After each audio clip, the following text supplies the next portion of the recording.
Tank pun tembus penampakan senjata sniper TNI tembak mati 2 OPM, buatan Pindad, jarak 2 km pecah.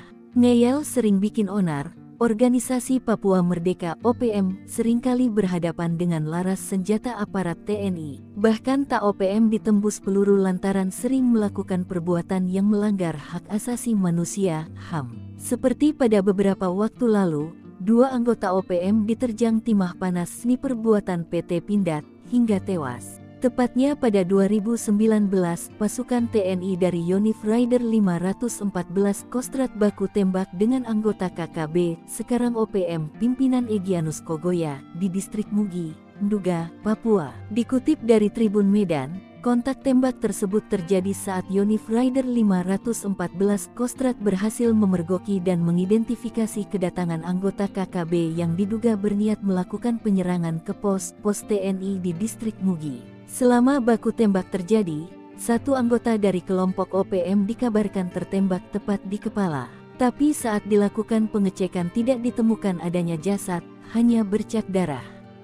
Diduga jasadnya berhasil dibawa kabur oleh kelompoknya masuk hutan. Peristiwa yang terjadi sekitar pukul 9.25 waktu Indonesia Timur tersebut terjadi karena KKB yang diyakini merupakan kelompok Egyanus Kogoya ingin mengganggu helikopter TNI yang akan melakukan pendorongan logistik Dorlok dari Kabupaten Mimika. Namun, prajurit TNI yang tengah bersiap melakukan pengamanan mengetahui keberadaan kelompok tersebut. Ternyata dalam baku tembak ini, prajurit terlatih TNI dari Yonif Rider 514 Kostrad menembak mati 2 anggota KKB anak buah Egyanus Kogoya dengan senapan penembak runduk 2 SPR buatan PT Pindad. 2 anak buah Egyanus Kogoya tewas dengan tembakan tepat di kepalanya sebelum sadar pergerakan mereka sudah terbidik moncong senjata mematikan tersebut.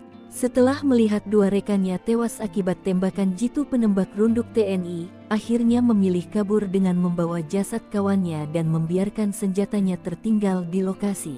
Dalam akun ini juga ditunjukkan foto prajurit Rider Kostrad menenteng SPR-2 yang disebut sebagai operator yang berhasil menembak mati 2 orang anak buah Egyanus Kogoya di distrik Mugi, Nduga, Papua, Jumat tanggal 29 November tahun 2019.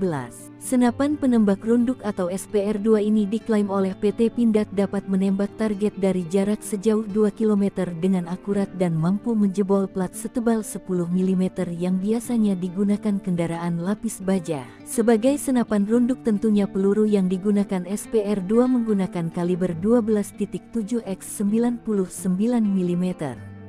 Sedangkan tipe pelurunya bervariasi sesuai kebutuhan. Saat ini Satuan Eliter Militer TNI menggunakan SPR-2 seperti Kopassus TNI AD, Denjaka TNI AL dan Sat Bravo 90 TNI AU.